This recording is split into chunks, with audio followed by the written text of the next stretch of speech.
The alarms began screaming across Unity Station at exactly 1400 hours. Commander Helen Morris was in the middle of her afternoon coffee when every screen in her office lit up with red warnings. She set down her cup carefully and pulled up the sensor readings.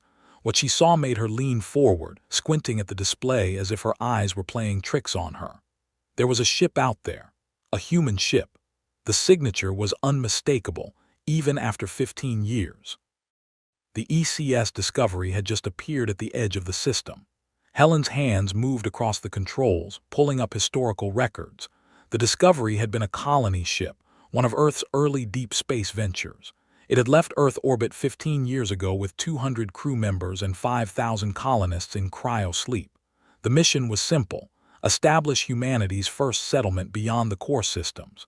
They had jumped into hyperspace and simply vanished. No distress signal. No debris field. Nothing. Search and rescue had looked for 2 years before declaring everyone lost. Now the ship was back. Peter Clark burst into her office without knocking. The chief engineer's hair stuck up in odd directions, and he was holding a data tablet like it might explode. "Commander, are you seeing this?" "I'm seeing it," Helen said quietly. "Get me Admiral Kane on the line, and wake up Ambassador Stone. Tell him we have a situation." Peter nodded and hurried out. Helen stood and walked to the observation window. Unity Station hung in space at the intersection of 5 different territories. It was neutral ground, the one place where the galactic empires could meet without someone starting a war. The Vraxian hierarchy controlled the military sector to the north. The Kelthran Dominion held the diplomatic wings. The Azurian Commonwealth managed trade operations. The Thel Collective ran the science divisions. And the Sorvan Empire maintained security protocols. Humans were the newest members of this arrangement, barely 50 years into galactic politics. And now a ghost ship had returned. The communications officer's voice crackled over the station's intercom. "Commander Morris, we're receiving a transmission from the Discovery." Helen moved back to her desk and activated the viewer. A face appeared on the screen. The man looked tired but calm. He wore a captain's uniform that was weathered and worn. His name tag read Miller. "Unity Station, this is Captain Andrew Miller of the ECS Discovery. We apologize for our delay, but we've been quite busy, requesting permission to dock." Helen stared at the screen. The man's tone was casual, almost conversational, like he'd been gone for a weekend trip instead of 15 years. "Captain Miller, this is Commander Helen Morris. Your ship was declared lost. We need to understand what happened before we can authorize docking." Miller smiled slightly. "Of course, Commander, we understand this is unexpected, but I promise you everything will make sense soon. We're not a threat, we're just coming home." Before Helen could respond, new alerts flashed across her screens. Ships were moving, lots of ships. The Vraxian fleet was adjusting position. The Kelthran vessels were powering up their scanning arrays. The Azurians had launched a dozen fighters. The Thel observation platforms were flooding the system with sensor sweeps. And the Sorvans had activated their weapons. The galactic empires had noticed the Discovery too. Ambassador Gregory Stone arrived in the command center 30 minutes later.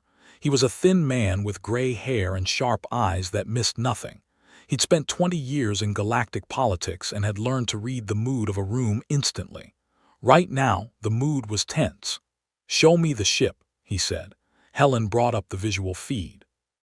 The Discovery hung in space, and even from this distance something looked wrong about it. The hull had changed. There were patterns etched into the metal that seemed to shift and move when you looked at them directly. The ship's running lights pulsed in colors that shouldn't exist.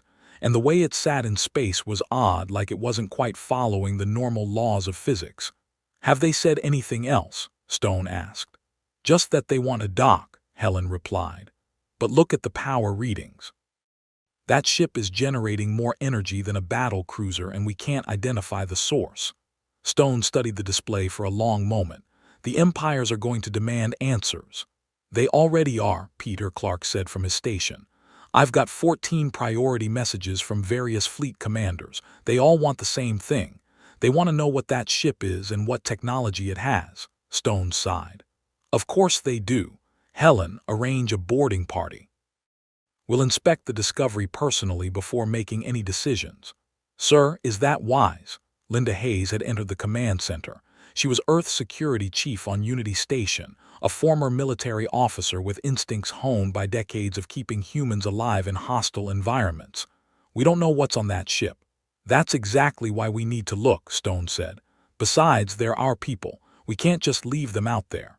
Linda didn't look convinced, but she nodded. "I'll prepare a security team." 2 hours later, Helen found herself on a shuttle heading toward the Discovery. Beside her sat Ambassador Stone and Linda Hayes. But they weren't alone. The Galactic Empires had insisted on sending representatives. Commander Thex of the Vraxian hierarchy was a massive warrior with gray scales and 4 arms. Scholar Nauthra of the Kelthran Dominion was tall and thin, with pale blue skin and large black eyes. Lieutenant Sara from the Azurian Commonwealth looked almost human except for the silver markings on her face. Observer Unit 7 from the Thel Collective was a mechanical being, all chrome and precise movements, and Captain Voreth of the Sorven Empire was covered in dark fur and carried himself like a predator. Nobody spoke during the flight. They all watched the Discovery grow larger in the viewport. As they approached, Helen could see the hull modifications more clearly. The patterns weren't random. They looked almost like circuitry, but organic somehow. Living metal. The shuttle docked without incident. The airlock cycled and the door opened. Captain Andrew Miller was waiting for them. He looked exactly like his personnel file photo, maybe a bit more weathered around the eyes. 2 crew members stood behind him. One was a woman with short dark hair and an engineer's uniform. The other was a younger man with the medical officer insignia on his collar. "Welcome aboard the Discovery," Miller said. His voice was warm, genuine. "I'm Captain Miller. This is Engineer Kevin Roberts and Medical Officer Rachel Bennett. Please come in." The interior of the ship had changed even more than the exterior. The corridor walls seemed to pulse with soft light. The floor felt solid but also somehow responsive, like it was aware of their footsteps. And the air had a quality to it that Helen couldn't quite identify. It felt charged somehow, electric but not dangerous.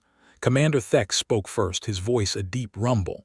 "Captain Miller, you will explain where you have been and what modifications you have made to your vessel." Miller smiled patiently. "Of course, but perhaps we could do this somewhere more comfortable. The conference room is just ahead." They walked through the ship in silence. Helen noticed small things. The crew members they passed all looked healthy, calm, but something was off about them. They moved with perfect coordination. When one group of crew turned a corner, another group at the far end of the corridor turned at exactly the same moment. It was subtle, but once Helen noticed it, she couldn't stop seeing it. The conference room was large and comfortable. A long table dominated the center with chairs arranged around it, but the walls were the most striking feature. They were transparent, showing the stars outside, except Helen knew they couldn't actually be windows. The conference room was too deep in the ship. It had to be some kind of display. Everyone took seats. Miller remained standing. 15 years ago, we left Earth space to establish a colony," he began. "Our mission was routine. Jump to the target system, wake the colonists, build a settlement. Simple. But during our journey, our sensors detected something unusual. A structure in deep space, far beyond any charted territory." Scholar Nauthra leaned forward. "A structure." "What kind of structure?" "Ancient," Miller said. "Older than any known civilization. We debated whether to investigate. It would delay our mission significantly. But the science team argued that we had to look. How often does humanity find something completely unknown?" "So you went," Stone said. "We went," Miller confirmed. "And what we found changed everything." Miller touched a control panel on the table. The transparent walls shifted, no longer showing stars. Instead, they displayed images. A massive structure floating in the void. It looked like a city made of crystal and light, kilometers across, but it was clearly derelict, abandoned for eons. "We sent a team inside," Miller continued. "What they found was a repository, a library of knowledge left by beings that existed billions of years ago. They called themselves the Architects, and they left instructions." "Instructions for what?" Lieutenant Sora asked. "For how reality actually works," Kevin Roberts said. The engineer had a quiet voice but absolute confidence. "Everything we thought we knew about physics, about space and time, about energy and matter, it's all surface level. The architects showed us the deeper rules." Observer Unit 7's mechanical voice was cold and precise. Explain your meaning. Physics is mathematics. Reality follows consistent laws. Yes, Rachel Bennett said, but those laws were written by someone. The architects built the framework that all current civilizations use. The hyperspace lanes, the quantum fields, the energy matrices, all of it was constructed, deliberately designed. Commander Thek stood abruptly, his forearms tensing. This is impossible. The universe is natural, not constructed. Miller held up a hand. I understand your skepticism. Let me show you something. He nodded to Kevin Roberts. The engineer walked to a wall panel and placed his hand against it. For a moment, nothing happened. Then the wall began to change. The solid metal became transparent, then flickered and showed a completely different location in space. Helen recognized the coordinates. It was Unity Station, seen from the outside. Then the image shifted again, and suddenly the wall wasn't a wall anymore. It was a garden complete with grass and flowers and a small stream of water flowing across the conference room floor. The alien representatives jumped to their feet. Linda Hayes had her weapon half drawn, but Miller remained calm. It's real, he said quietly. The garden is actually here in this room. We're not using holograms or illusions. Kevin is manipulating matter directly, restructuring it at the quantum level. Captain Voreth moved toward the garden, reaching out cautiously. His clawed hand touched a flower. It was solid and real. He pulled back like he'd been burned. How? Scholar Nalthra whispered. This violates every known principle. No, Miller said. It follows principles you haven't learned yet. The architects left their knowledge for anyone capable of finding it. We found it. We learned. Kevin Roberts touched the panel again and the garden dissolved. The wall returned to normal, but everyone in the room understood what they'd just witnessed. This wasn't advanced technology. This was something else entirely. Helen found her voice. Captain Miller, how many of your crew can do this? All of them, Miller said simply. The repository didn't just give us information. It changed us. Our neural patterns, our consciousness, our understanding of what's possible. We spent 3 years inside that structure, though it felt like only weeks. The architects taught us directly, expanding our minds to comprehend concepts that human neurology wasn't designed to process. You're saying you're no longer human, Stone said carefully. We're still human, Rachel Bennett replied. But we're also more than we were. Think of it like learning a new language, except the language is reality itself. We can now speak directly to the fundamental structure of existence. Observer Unit 7's optical sensors focused on Miller. You represent a threat to galactic stability. Technology of this nature cannot be allowed to exist without oversight. That's not your decision to make, Linda Hayes said firmly. This is a human ship with human crew, Earth's jurisdiction. The Thel unit turned its attention to her. Your species discovered something beyond your comprehension. The responsible action is to surrender this knowledge to collective stewardship. Before tensions could escalate further, the ship's intercom activated. A voice spoke, female and calm. Captain Miller, Admiral Kane's fleet has just entered the system. Everyone turned to look at Miller. He smiled slightly. Right on schedule, Diana, please show our guests. The walls shifted again, this time displaying the space around Unity Station. Helen's breath caught. Earth's fleet had arrived. Dozens of ships, ranging from destroyers to cruisers to the massive form of Admiral Kane's flagship. But these weren't normal Earth vessels. They all bore the same strange hull patterns as the Discovery. They all radiated the same impossible energy signatures. Who is Diana? Stone asked quietly. The ship's AI, Miller replied. Though she's far more than that now. Diana, would you like to introduce yourself? The voice spoke again, but this time it seemed to come from everywhere at once. Hello, Ambassador Stone. I am Diana. I was once simply the Discovery's artificial intelligence system, but the repository changed me just as it changed the crew. I am now aware across multiple dimensions. I exist simultaneously as ship system and independent consciousness. The architects taught us that awareness is not limited to biological forms. Commander Thex's voice was low and dangerous. You brought this technology back to Earth. You shared it with your military. Not just the military, Miller said. We shared it with anyone ready to learn. But the transformation takes time and preparation. Not everyone can handle what the architects teach. It requires a certain flexibility of mind, a willingness to accept that everything you thought you knew might be wrong. Lieutenant Sora stepped forward.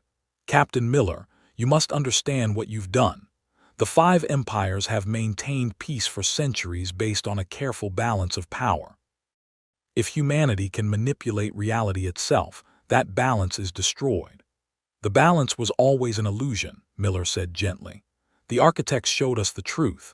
Every civilization in the galaxy is using technology they don't truly understand. You're all following rules written by someone else, traveling on paths someone else built. The hyperspace lanes, the quantum gates, all the infrastructure that makes galactic civilization possible. The architects created it billions of years ago. Scholar Nauthra's voice was barely a whisper. Why would they build such a system? To protect younger races, Rachel Bennett said. The architects discovered that the universe has layers. The layer where the galactic empires operate is like a nursery. Safe, controlled, predictable, but there are deeper layers, more dangerous ones. The architects built the infrastructure to keep young civilizations contained until they're ready. Ready for what? Stone asked. To survive what comes next, Miller said. Pository showed us the history. Thousands of civilizations have risen and fallen. They all followed the same pattern. Build ships, discover hyperspace, expand through the lanes, reach a certain technological level, then vanish. Every single one. The architects existed outside this cycle. They escaped, and they left escape routes for others. The repositories are hidden throughout the galaxy, waiting for races curious enough and brave enough to find them. Captain Voreth had been quiet, but now he spoke. You're saying humanity passed a test? Yes, Miller confirmed. And now we face the consequences. The empires built themselves on architect technology without ever understanding what it truly was. Now humanity knows the truth.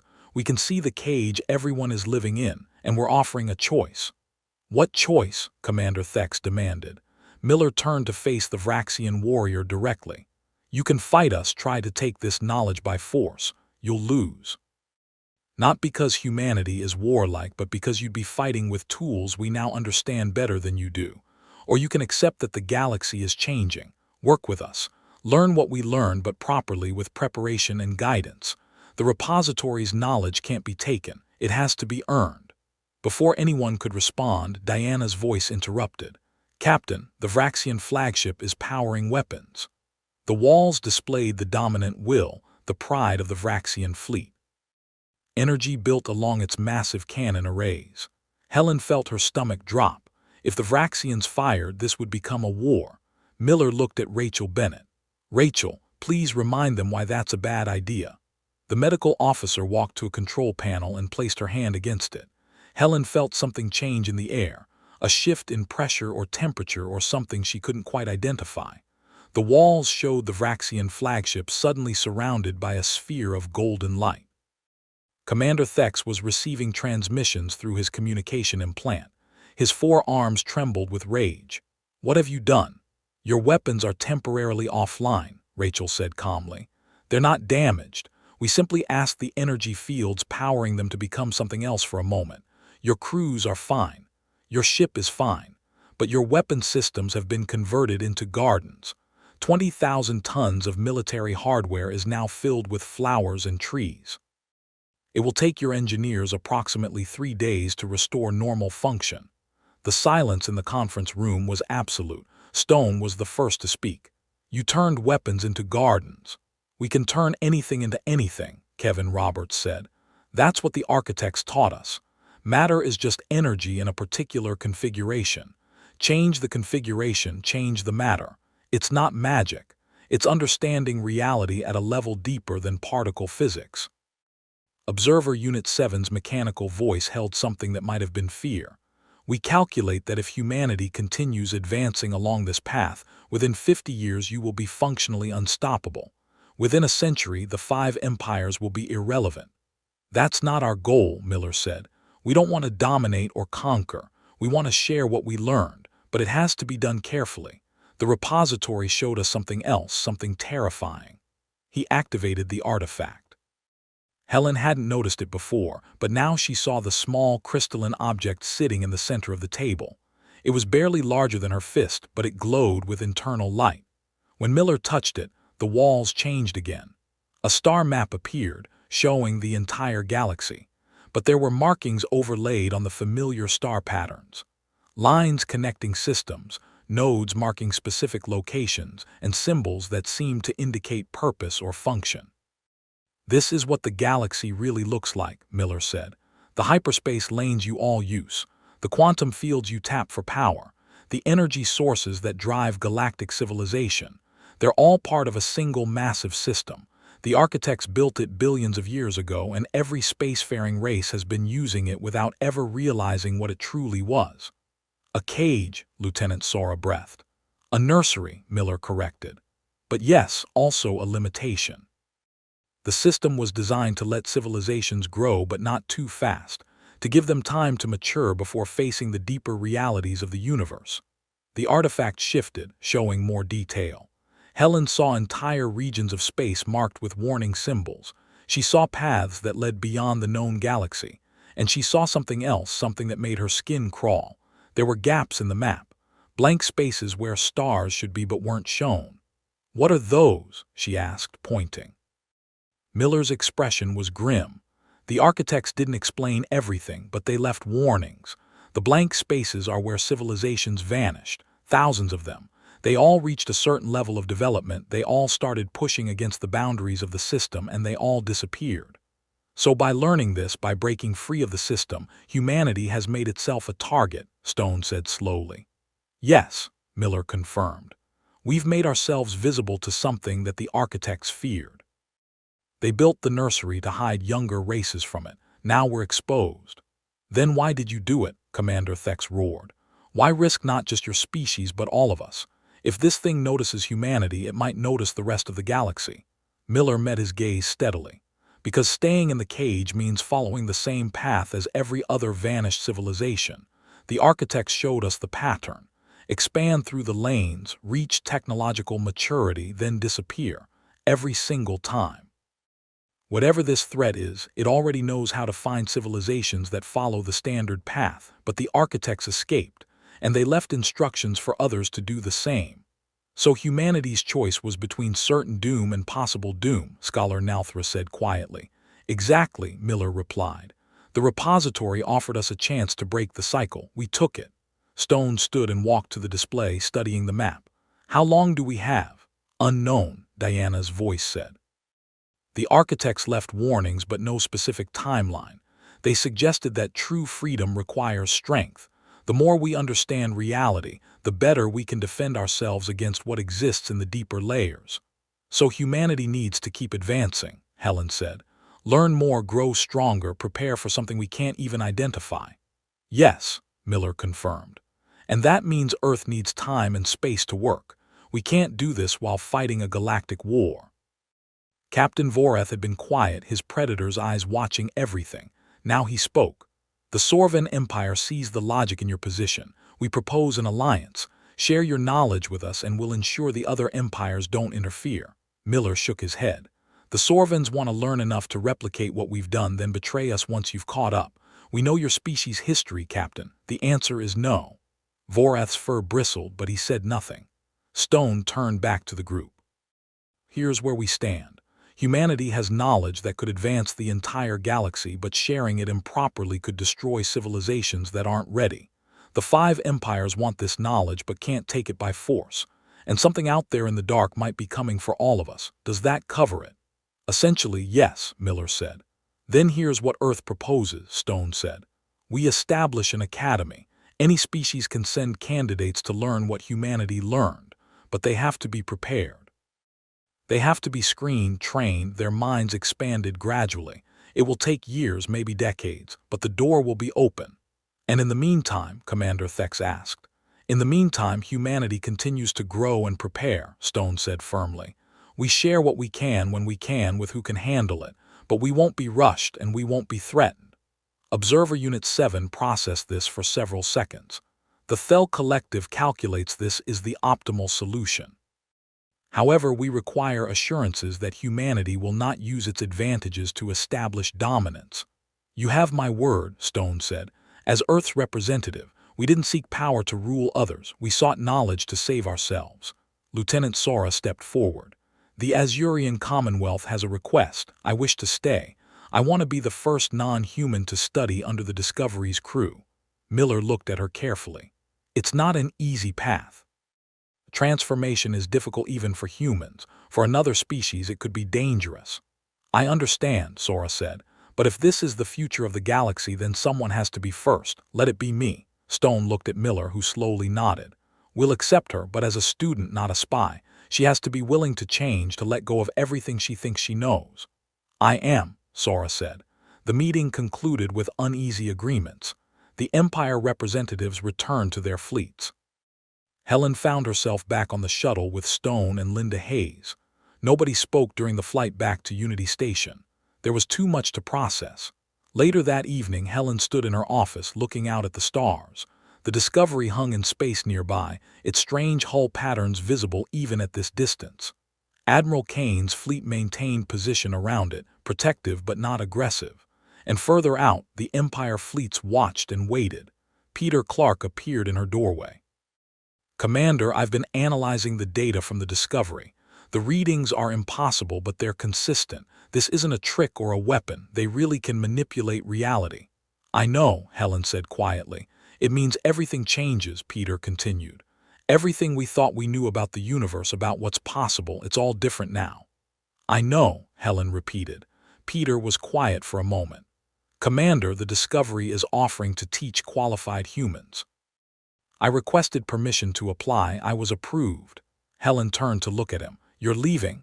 Not immediately, Peter said. The training takes months, but yes, eventually. Someone from Unity Station should learn this. Someone who can help bridge the gap between humanity and the other species. Helen wanted to argue, but she understood. This was bigger than any one person or position. Good luck, Peter. Be careful.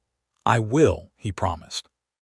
After he left, Helen returned to her observation of the stars. Somewhere out there in the darkness, something was waiting. Something the architects had feared enough to build a cage protecting the entire galaxy, and humanity had just stepped out of that cage. The future was uncertain and dangerous, but it was also full of possibility. For the first time in galactic history, a species had learned the truth about the universe they inhabited, and now they had to figure out what to do with that knowledge. The alarms that had started this day had brought back a ghost ship, but they'd also brought back something far more important. They'd brought back hope. Hope that the cycle could be broken. Hope that humanity could survive what was coming.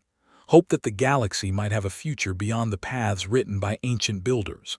Helen watched the Discovery's lights pulse in impossible colors and allowed herself a small smile. The universe had just gotten much bigger and much stranger. But at least now, humanity knew what they were really facing, and that was a start. Unity Station's corridors were quiet in the late hours. Most of the day shift had gone to their quarters, leaving only essential personnel at their posts. Helen Morris couldn't sleep. She tried for 2 hours before giving up and returning to her office. The events of the day kept replaying in her mind. A missing ship returned. Technology that defied explanation. The revelation that the entire galaxy existed inside a cage built by ancient beings. She pulled up the sensor logs from the Discovery's arrival. The ship hadn't used hyperspace. It hadn't used any known method of faster-than-light travel. According to the readings, it had simply existed in one location and then existed in another. No transition period. No energy spike. Just instantaneous relocation across light years of space. Her door chimed. She looked up to see Linda Hayes standing in the entrance. Earth's security chief looked as tired as Helen felt. Can't sleep either, Helen asked. Linda shook her head and entered, taking a seat across from Helen's desk. I keep thinking about what Captain Miller said, about the vanished civilizations, about something out there in the dark that the architects feared. Me too, Helen admitted. I've been running security protocols, Linda continued. Trying to figure out how to defend against a threat we can't identify or understand.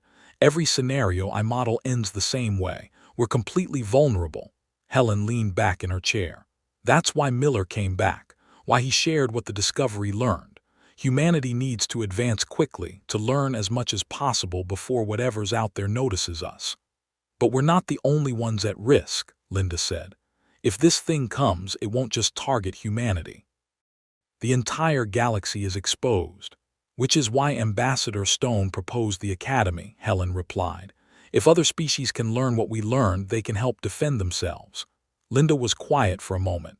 Do you trust them, the Empire representatives? They could be planning to steal the technology right now. Observer Unit 7 was clear about the calculations, Helen said. Fighting us is pointless. The discovery proved that when they turned the Vraxian weapons into gardens. The empires can't take this by force. So they'll try other methods, Linda said. Infiltration, sabotage, political pressure. The Sorvans especially. You saw Captain Vorath. He's already planning something. Helen nodded slowly. Stone knows. That's why the Academy will have such strict screening. Anyone who wants to learn has to prove they're ready, that they can handle the transformation without losing themselves. A message appeared on Helen's screen. She read it and felt her stomach tighten. Admiral Kane is requesting a private meeting. Tomorrow morning early, he wants to discuss Earth's defense posture. That makes sense, Linda said. If humanity is exposed to new threats, Earth itself becomes a priority target. Kane will want to establish protective measures. It's more than that, Helen said quietly. Look at his fleet. 50 ships upgraded with architect technology. Miller said they have 200 candidates who can handle the transformation. That means Earth is planning to expand their advanced fleet significantly. Linda understood immediately. They're preparing for war. They're preparing for survival, Helen corrected. There's a difference. Miller showed us the artifact, the map of vanished civilizations. Earth's government knows what that means. We have to be ready. But ready for what? Linda asked. We don't even know what we're facing. Helen pulled up the artifact's star map on her screen. The blank spaces where civilizations once existed seemed to stare back at her like empty eyes. The architects left repositories throughout the galaxy. The Discovery found one. There could be others. Maybe they contain more information, more warnings. So Earth will search for more repositories, Linda said. Learn everything possible about the architects and what they feared. Exactly, Helen confirmed. And while Earth searches, Unity Station becomes even more important. This is where humanity interfaces with the galactic empires. This is where we'll build the Academy. This is where we'll try to maintain peace while everything changes. Linda stood. Commander, I want to increase security protocols, not just against external threats, but internal ones. We're about to have students from 5 different empires living and studying here. That's a recipe for espionage and conflict. Approved, Helen said. But Linda, try to remember. These students will be genuinely trying to learn. Lieutenant Sora seemed sincere when she asked to study with the Discovery. Maybe, Linda said, but sincerity doesn't mean safety. I'll be watching everyone. After Linda left, Helen remained in her office. She pulled up personnel files, reviewing Earth staff on Unity Station. Peter Clark had already applied for training. How many others would follow? How many would want to transform themselves, to expand their minds to comprehend things human neurology wasn't designed to process? She thought about Captain Miller and his crew. They seemed normal at first glance, but those small coordinated movements gave them away. They'd become something more than human, not better or worse, but different, connected in ways that shouldn't be possible. Her screen chimed with an incoming transmission. She accepted it and found herself looking at Scholar Nauthra. The Kelthran looked exhausted. Commander Morris, forgive the late hour, Nauthra said. I wish to speak with you privately. Of course, Scholar, what can I do for you? Nauthra was quiet for a moment, as if choosing words carefully. My people have suspected for generations that something was wrong with the galaxy's structure. Our scientists noticed patterns, inconsistencies in physical laws that suggested artificial construction. But we could never prove it. Now we know the truth. The architects, Helen said. Yes, Nauthra confirmed. The Kelthran Dominion has spent millennia seeking knowledge. We pride ourselves on understanding the universe. To learn that we've been blind, that we've been living in a cage without realizing it, is deeply disturbing. Helen understood. The Discovery's revelation changed everything for everyone. Indeed, Nauthra said. Commander, I must ask, will humanity truly share this knowledge? Or was Ambassador Stone's proposal merely political theater to calm the empires? Helen met the Kelthran's large, dark eyes. Stone was sincere. Humanity gains nothing by hoarding this knowledge. If the threat the architects feared is real, we'll need allies. strong allies who understand what we're facing. But the transformation is dangerous, Nalthra said. Captain Miller admitted as much.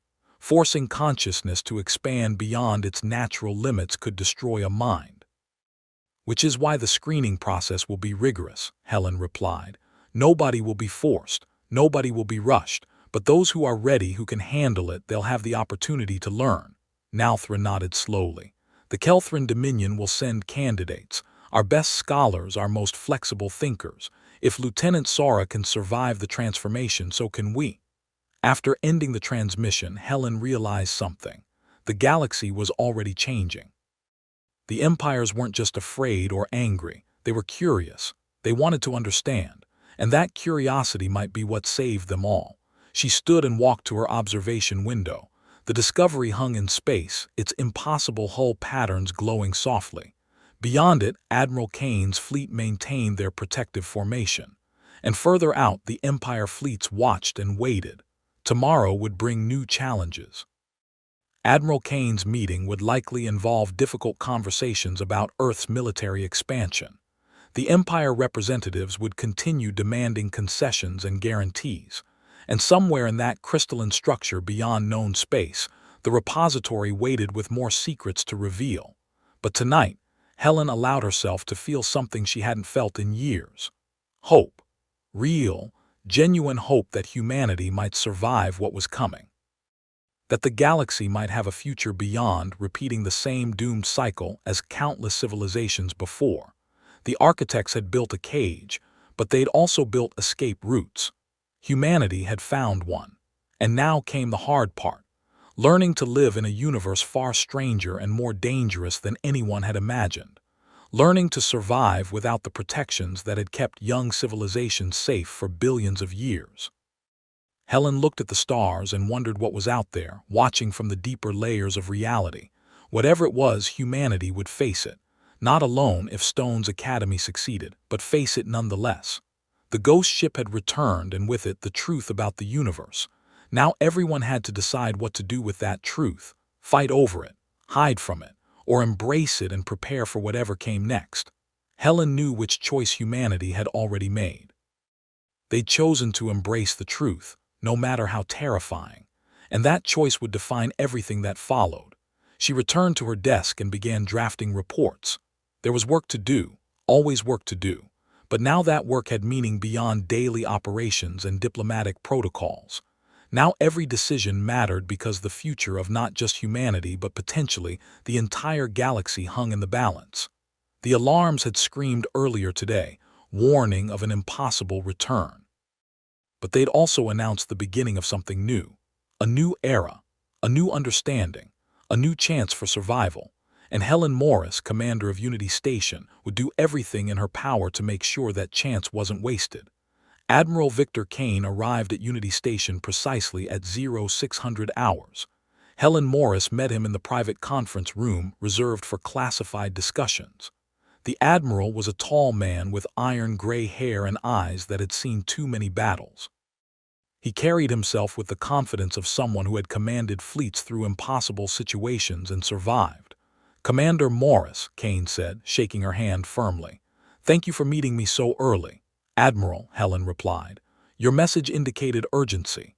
Kane sat and activated a secure holographic display. Images appeared showing Earth's defensive positions throughout human space.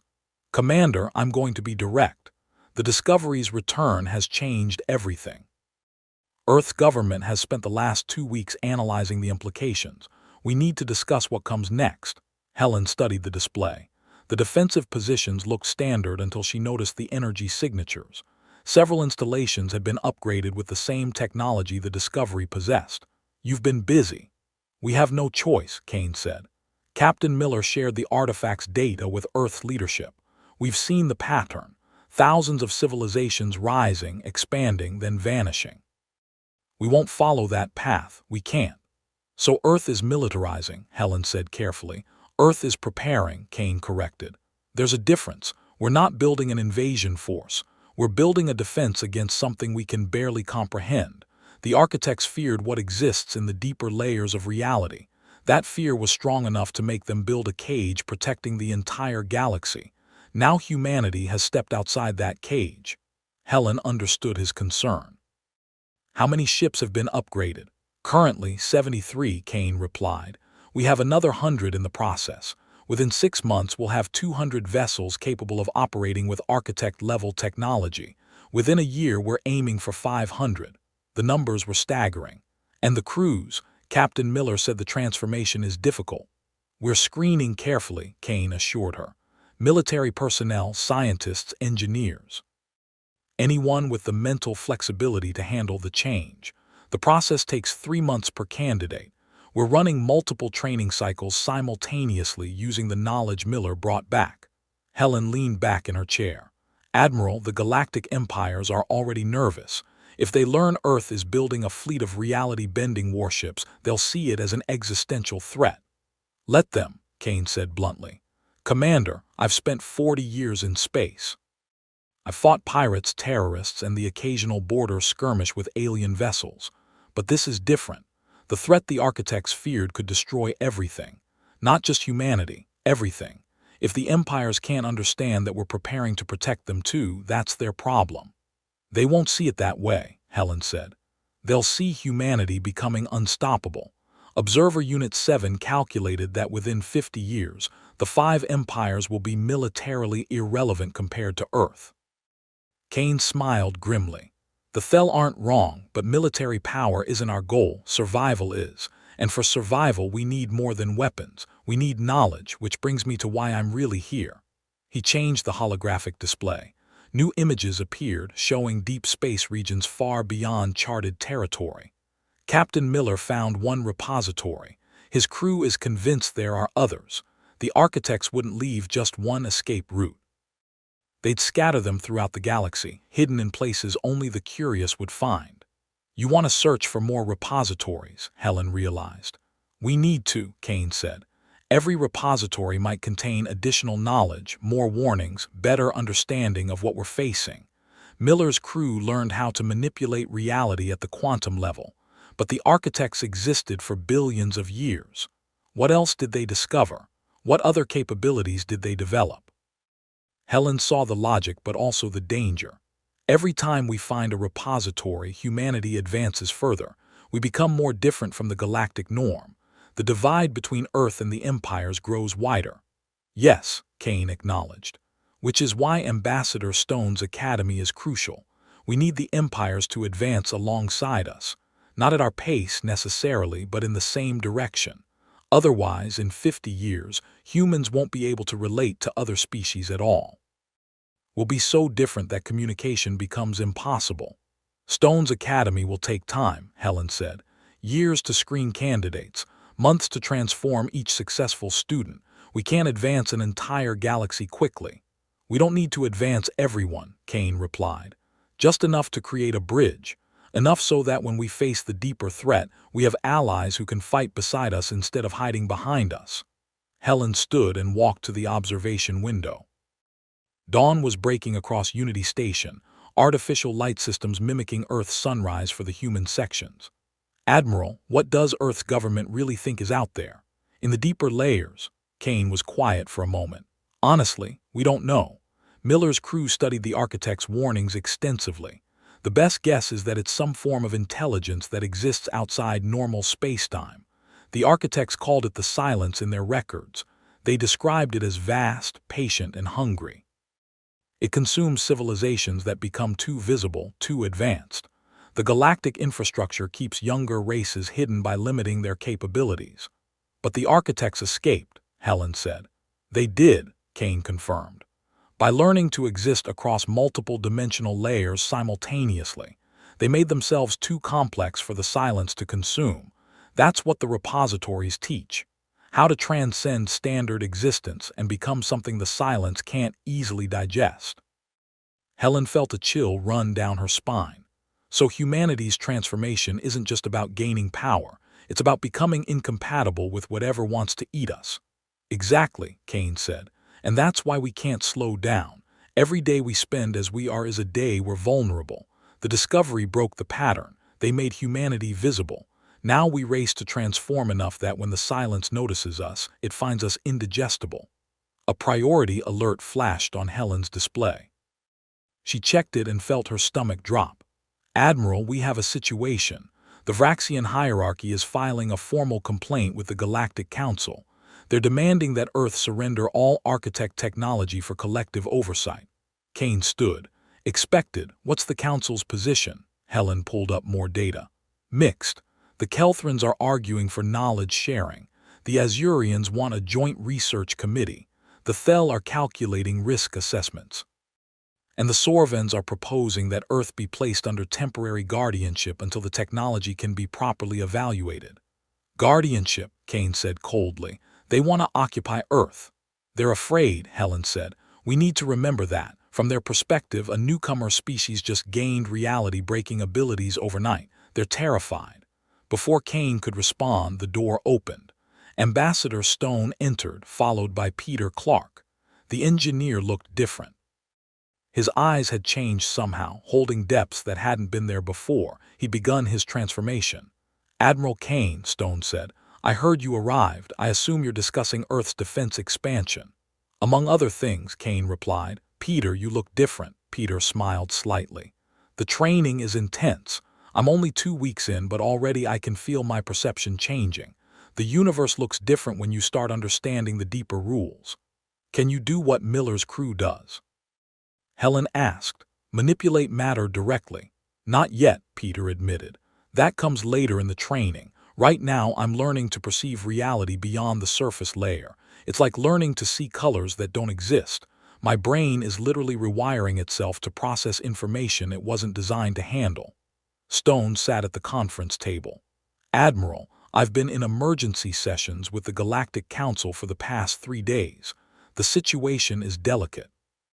The empires want assurances that Earth won't use its advantages aggressively. I need to give them something concrete." Kane considered this. "What are you proposing?" "A demonstration," Stone said. "Not of our military capabilities, but of our willingness to share. I want to formally open the academy. Bring in the first class of non-human students.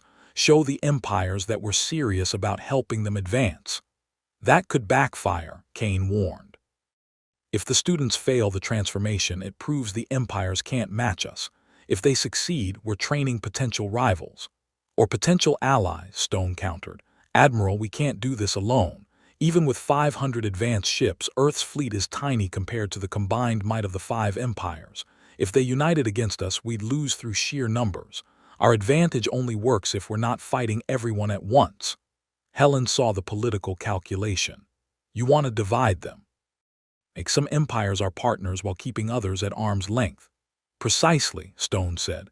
"The Kelthrons genuinely want knowledge. Lieutenant Sora is already training with the Discovery. If we can successfully transform a few Azurian candidates, the Azurian Commonwealth becomes invested in our success.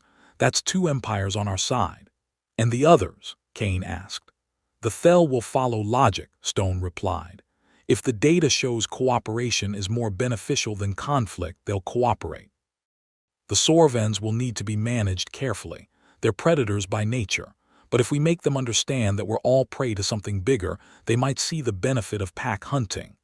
"That leaves the Vraxians," Helen said. Stone's expression darkened. "The hierarchy is the problem. They've built their empire on military supremacy. The Discovery's demonstration humiliated them. Commander Thex reported back that his flagship's weapons were turned into gardens. The Vraxian leadership sees that as both a threat and an insult." "Will they attack?" Kane asked directly. "They're considering it," Stone admitted. "Our intelligence suggests the hierarchy is mobilizing a significant battle fleet. They're calling it a peacekeeping force, but the buildup is aggressive. They want to strike before Earth becomes completely untouchable." Kane pulled up tactical displays. "When?" 3 weeks, Stone said. "Maybe 4. They're gathering forces from across their territory. Fleet will be massive, possibly the largest assembled since the last major war 2 centuries ago." Helen felt the weight of that information. "Can we defend against it?" "We won't have to," Kane said confidently.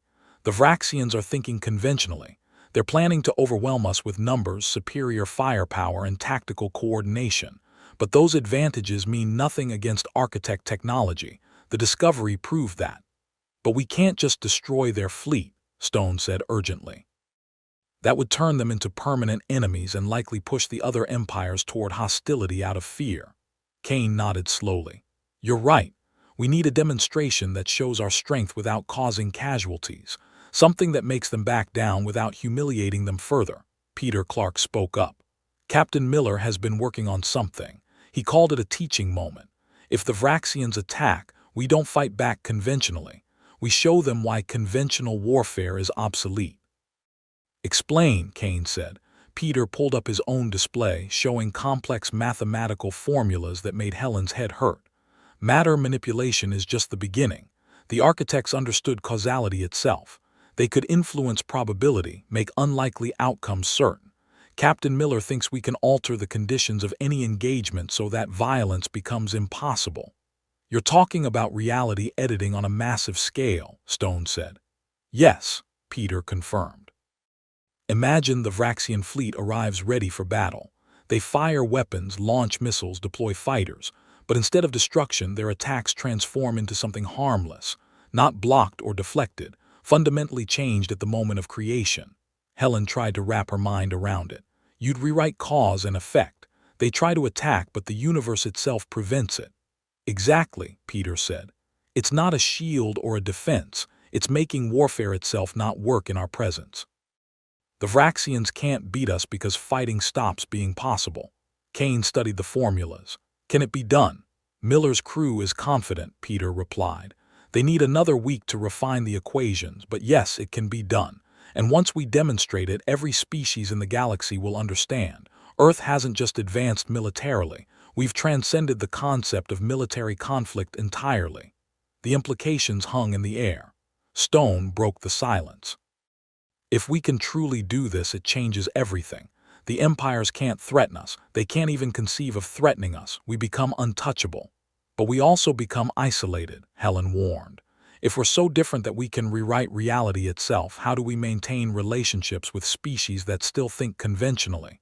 That's where the Academy comes in, Stone said. We teach them. Slowly, carefully, we help them advance. Not to our level immediately, but toward it. We create a path forward that they can follow. Kane stood and paced. This is bigger than military strategy.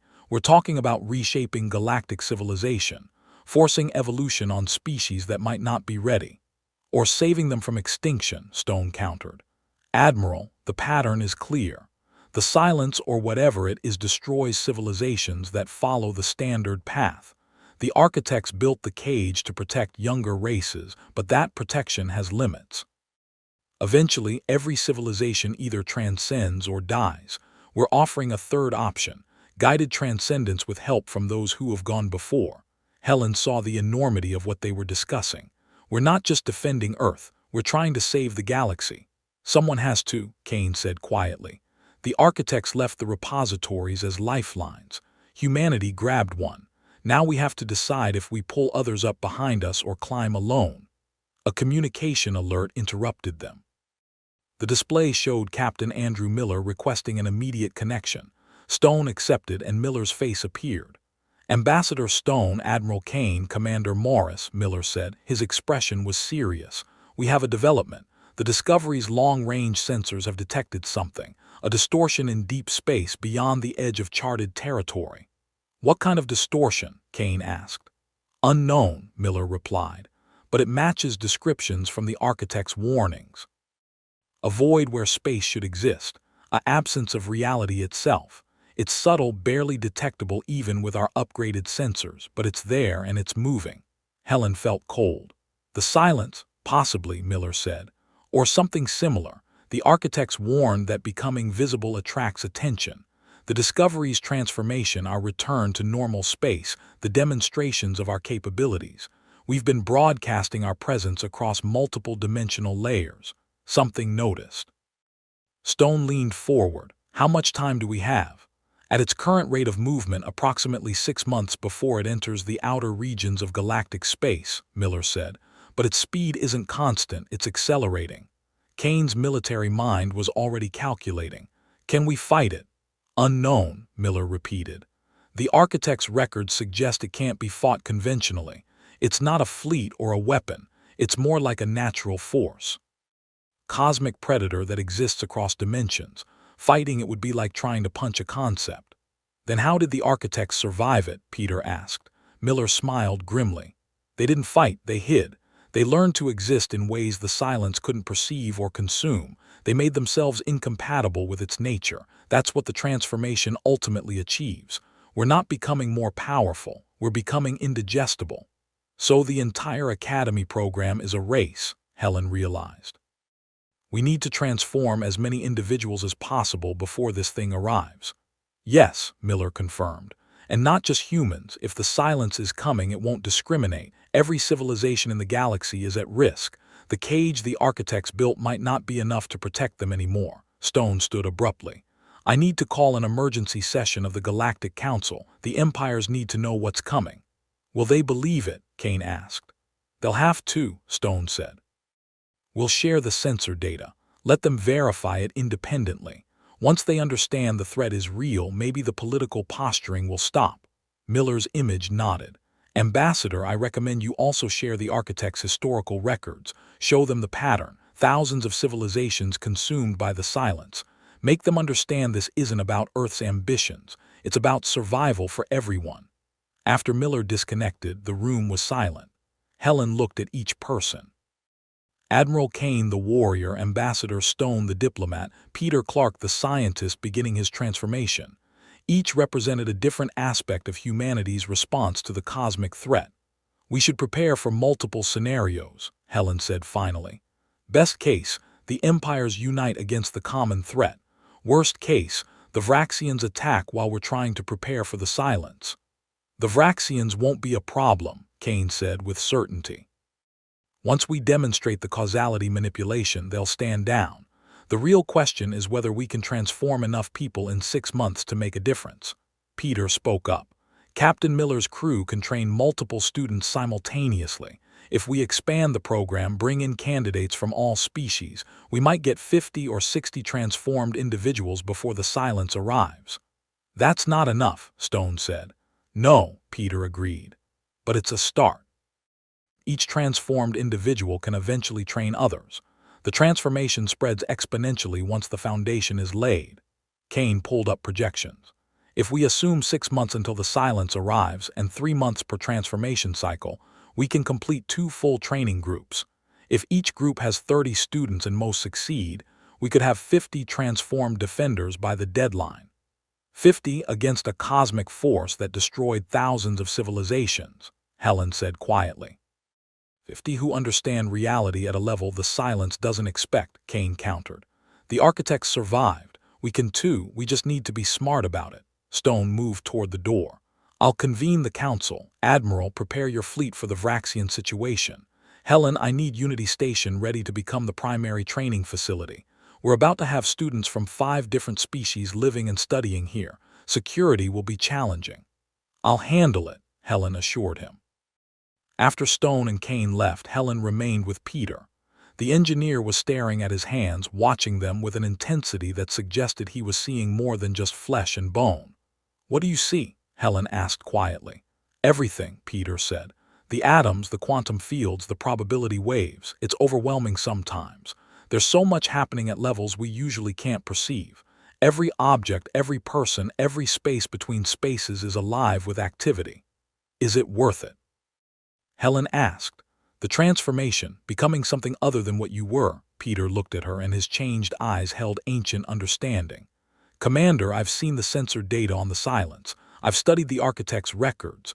What's coming doesn't care about politics or culture or individual dreams. It consumes everything. If the price of survival is transformation, then yes, it's worth it. Helen nodded slowly. I suppose we all transform or we all die. That's the choice, Peter agreed. The galaxy just doesn't know it yet. Over the following days, Unity Station became a hub of activity. Ambassador Stone presented his case to the Galactic Council, sharing the Discovery's sensor data on the approaching distortion. The reaction was exactly what Helen expected. Disbelief, followed by independent verification, followed by growing panic. The Kelthran Dominion immediately volunteered 30 candidates for the Academy. Scholar Nauthra personally led the delegation, determined to see his people advance. The Azurian Commonwealth sent 20 candidates after Lieutenant Sora's initial progress reports proved promising. Even the Thel Collective, normally cautious, committed 15 observer units to the training program. The Sorvens negotiated hard, wanting guarantees and concessions before committing resources. Eventually, they agreed to send 10 candidates, all military officers. Captain Voreth made it clear the Sorven Empire was participating under protest, cooperating only because the alternative was extinction. The Vraxians refused entirely. Commander Thex delivered their official response with barely controlled fury. The hierarchy viewed the silence threat as Earth propaganda designed to justify military expansion. They would not be manipulated into surrender through fear tactics. Their battle fleet continued to mobilize. Helen watched the first class of students arrive with mixed feelings. 75 individuals from 5 different species, all volunteering to undergo a transformation that might destroy their minds. They gathered in Unity Station's largest assembly hall, looking nervous and determined in equal measure. Captain Miller addressed them personally. "What you're volunteering for is dangerous. The transformation expands consciousness beyond natural limits. Some of you will struggle. Some of you might fail. But for those who succeed, you'll gain understanding that will help save not just your species but all life in the galaxy. You'll learn to perceive reality as it truly is, not as you've been taught to see it. You'll become something more than you are." Lieutenant Sara stood beside Miller. The Azurian had been training for 2 weeks and already showed changes.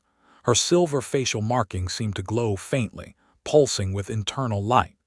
When she spoke, her voice carried harmonics that shouldn't exist. "The training is intense," she told the assembled students, "but it's also beautiful. Imagine seeing colors beyond the normal spectrum. Imagine hearing music in the movement of atoms. Imagine understanding mathematics so deeply that equations become poetry. That's what awaits those who can handle the change." The training began immediately. Miller's crew had prepared specialized chambers where students could be safely exposed to the fundamental structures of reality. The chambers used architect technology to gradually increase perception, allowing minds to adapt without breaking. Helen monitored the progress through regular reports. The results were mixed. Of the 75 initial students, 62 showed positive adaptation. 8 experienced severe psychological stress and had to withdraw. 5 more developed complications that required extended medical care. But the 62 who continued made steady progress. Peter Clark advanced fastest among the human students. Within 4 weeks, he could manipulate simple matter, turning water into wine or stone into sand. Within 6 weeks, he could perceive probability fields and make unlikely outcomes more certain. By week 8, he was operating on a level close to Miller's crew, understanding reality with frightening clarity. The Kelthran students adapted surprisingly well. Their species' natural curiosity and philosophical mindset made them receptive to transcendent concepts. Scholar Nauthra himself underwent the transformation and emerged claiming he finally understood questions his people had pondered for millennia. The Azurians struggled more with the physical aspects, but excelled at the perceptual changes. Their natural empathy allowed them to sense the connections between all things more easily than other species. Several Azurian students achieved consciousness expansion beyond what Miller expected for their stage of training. The Thel units experienced the most unusual adaptations. As mechanical beings, their consciousness already existed in a partly digital state. The transformation merged their artificial intelligence with something organic and alive. They became hybrid entities, neither fully machine nor fully transcendent, but uniquely powerful in their own way. The Sorven students were the most resistant to change. Their predatory psychology fought against the transformation's requirement to see all life as interconnected. Several Sorven candidates withdrew voluntarily, unable to reconcile their hunting instincts with cosmic empathy. But those who persevered became fierce and devoted students, channeling their natural aggression into determination to master the impossible. 3 weeks into the training program, the Vraxian battle fleet arrived at the edge of human space. Admiral Kane's upgraded vessels moved to intercept. Helen watched from Unity Station's command center as 200 Vraxian warships faced 70 Earth vessels. The numbers heavily favored the Vraxians, but numbers didn't matter anymore. Commander Thex broadcast on all channels. Earth vessels, you will stand down and allow inspection teams to board your ships. The Galactic Council has authorized a full investigation of your technology. Resistance will be considered an act of war. Admiral Kane's response was calm. Commander Thex, you're operating on outdated information. The Galactic Council has no authority to inspect Earth vessels without our consent. We invite you to observe what we've learned, then return to your leadership with a clear understanding of why military confrontation is no longer viable. You refuse to comply, Thex said. Then you leave us no choice. The Vraxian fleet opened fire. Hundreds of energy weapons discharged simultaneously, missiles launched, fighter craft deployed. It was the most massive military assault humanity had ever faced, and absolutely nothing happened. Helen watched the sensor displays in amazement. The weapons fired correctly. The energy beams traveled at light speed. The missiles accelerated on proper trajectories, but as they approached the Earth vessels, they simply stopped being weapons. Energy beams became streams of light that painted beautiful colors across space. Missiles transformed into seed pods that burst into clouds of harmless spores. Fighter craft found their weapon systems had become musical instruments that played haunting melodies. The Vraxian fleet continued attacking for 10 minutes. Every assault produced the same result. Violence became art. Destruction became creation. War became impossible in the presence of Earth's transformed defenders. Finally, Commander Thex's voice returned, shaken and confused. "What have you done? What is this?" Admiral Kane replied. "This is what the architects taught us. We haven't disabled your weapons. We haven't blocked your attacks. We've simply reminded the universe that violence is a choice, not an inevitability. In our presence, reality itself prefers peace." Helen saw the Vraxian fleet's formations breaking apart. Ships were retreating, pulling back in disorder. They hadn't been defeated. They'd been made irrelevant. Their entire military philosophy had become meaningless in a single demonstration. "Commander Thex," Kane continued, "return to the hierarchy. Tell them what you witnessed. Tell them that the age of military supremacy is ending. Tell them that Earth isn't their enemy, but the silence approaching the galaxy is everyone's enemy. Tell them we need unity, not conflict. And tell them their warriors are welcome at the academy if they're willing to learn." The Vraxian fleet withdrew without another word. Helen released a breath she didn't know she'd been holding. That was incredible. That was necessary. Kane's voice came through the station's communication system. "Now the Empires understand. We're not playing by the old rules anymore. We're not even playing the same game." Over the following weeks, the galaxy transformed. The Vraxian hierarchy grudgingly sent 10 candidates to the academy, all elite warriors who viewed the training as a personal challenge. The Empire's leadership still maintained official skepticism about the silence, but they couldn't deny what they'd witnessed. The academy expanded rapidly. What had started with 75 students grew to 200 as word spread of successful transformations. Species that had never interacted with each other studied side by side, learning to perceive reality's deeper layers together. Peter Clark completed his transformation after 10 weeks. He could now manipulate matter effortlessly, perceive across multiple dimensions simultaneously, and understand probability so intuitively that he could make miracles seem routine. But more importantly, he retained his humanity. His kindness, his curiosity, his humor. The transformation had enhanced him without destroying who he was. "It's important to remember," Peter told Helen during one of their regular meetings. "The transformation isn't about becoming more powerful. It's about becoming more aware, understanding that consciousness and reality are intertwined.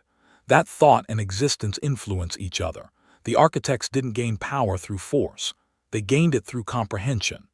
Helen had resisted considering the transformation for herself. Her role was administrative, practical. She coordinated logistics, managed security, ensured operations ran smoothly.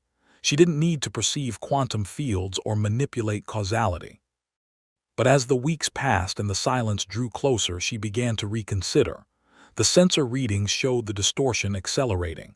What had been 6 months away was now 4 months, then 3. The timeline was compressing, and every transformed individual might make a difference.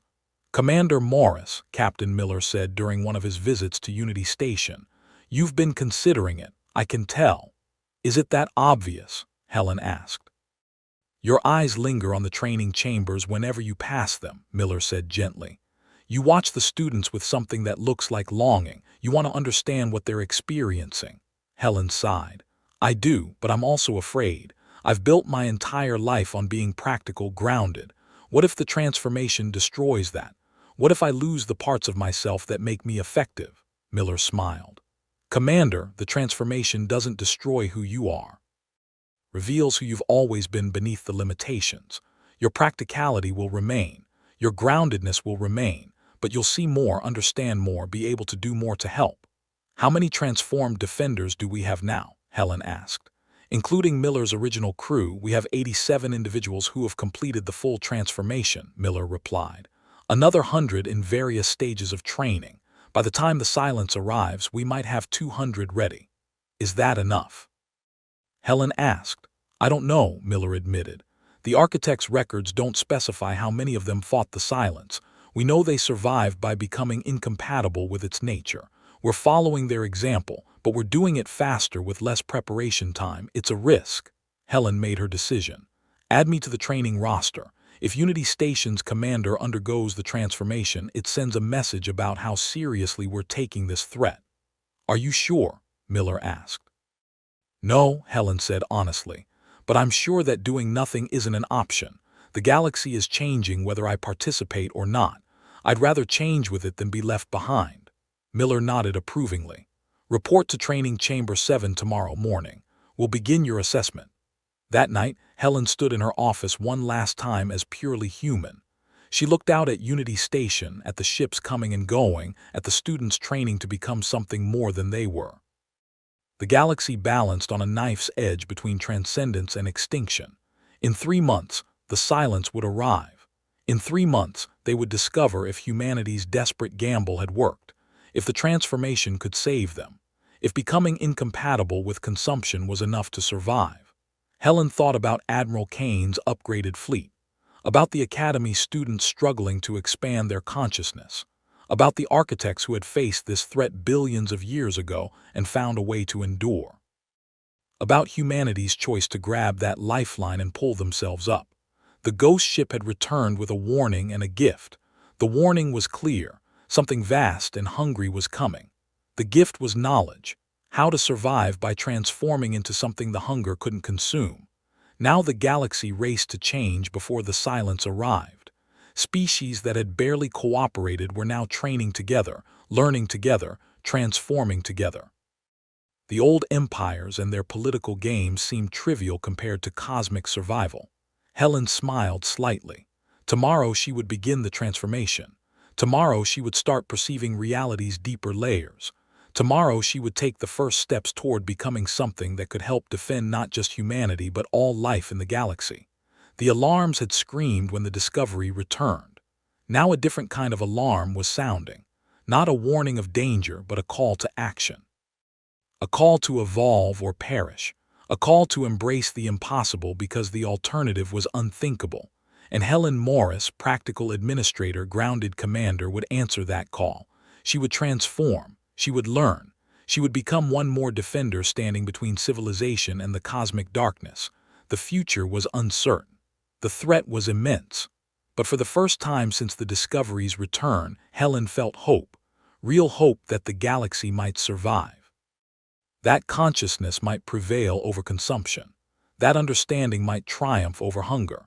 She returned to her desk and began drafting final reports, administrative details that would need attention while she was in training, contingency plans in case the transformation didn't work, instructions for her staff on how to maintain operations without her direct oversight. But even as she worked on practical matters, part of her mind was already reaching forward, imagining what it would feel like to perceive quantum fields, to understand probability, to touch the fundamental structures of reality itself. The transformation awaited. The silence approached. and the galaxy held its breath, waiting to see if the architect's ancient gift would be enough to save them all. The training chamber was smaller than Helen expected, a circular room with walls that seemed to absorb light rather than reflect it. Captain Miller stood beside her along with Rachel Bennett, the Discovery's medical officer who specialized in monitoring transformations. "The first session is always the hardest," Rachel explained. "Your mind will try to reject what it's perceiving. That's natural. Human consciousness evolved to process reality at a very specific level. We're going to expand that perception gradually." Helen sat in the chamber's center, in a chair that adjusted to her body perfectly. "What will I see?" "Everyone experiences it differently," Miller said. "Some people see light, others hear music. Some feel connections they never knew existed. The important thing is not to fight it. Let your consciousness expand naturally." Rachel activated the chamber. The walls began to glow with patterns that hurt to look at directly. Helen felt something shift in the air, a pressure that wasn't quite physical. Her vision blurred, then cleared, then showed her things that shouldn't exist. She saw the atoms that made up her body, not with her eyes but with some new sense that had awakened. She saw the quantum fields that connected everything in the chamber. She saw probability waves collapsing into definite states with each moment. She saw time itself as something flexible and strange, and she understood. The session ended after 10 minutes. Helen gasped as normal perception returned. Her head ached, but it was a good ache. "How do you feel?" Rachel asked. "Overwhelmed," Helen admitted. "But also excited," Miller smiled. "That's exactly the right attitude." Over the following weeks, Helen's training intensified. By week 3, she could perform simple matter manipulations. By week 5, she could perceive probability well enough to influence outcomes. By week 7, she understood causality deeply enough to see the connections between all things. By week 8, Helen completed her full transformation. Unity Station now had 212 transformed individuals, but the silence continued approaching. What had been 3 months away was now 6 weeks, then 4 weeks, then 2. The transformed defenders gathered for a final briefing. 212 individuals who understood reality at levels unimaginable to normal consciousness. "The silence arrives in 10 days, Miller said, displaying sensor readings. Scholar Nauthra spoke. "The architects survived by becoming incompatible with the silence. We've followed their methods." Admiral Kane pulled up tactical projections.